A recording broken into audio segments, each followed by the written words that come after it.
aš gyvenu bute, mama pasakė, gali būt, kad aš iki gyvenimo galo bendrausiu su socialiniu darbuotoju.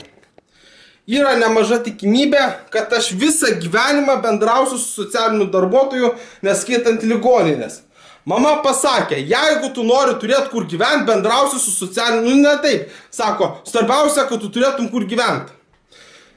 Man duos bendrabūti tik tą sąlygą, kad aš bendrausiu su televizija. O kad bendraučiau su televizija, man reikės socialinio darbuotojo.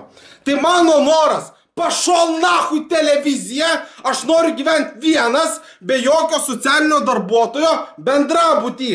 Bet man sakė, jeigu tu norėsi kažkur gyventi, tai gali tekti pabendrauti su socialiniu darbuotoju. Visų pirma, socialinis darbuotojas, jis yra šūdo gabalas.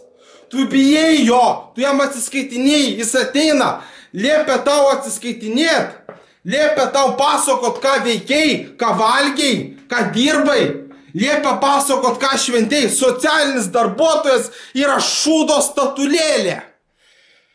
Nes jisai, visų pirma, jis yra problema. Socialinis darbuotojas yra problemų generatorius.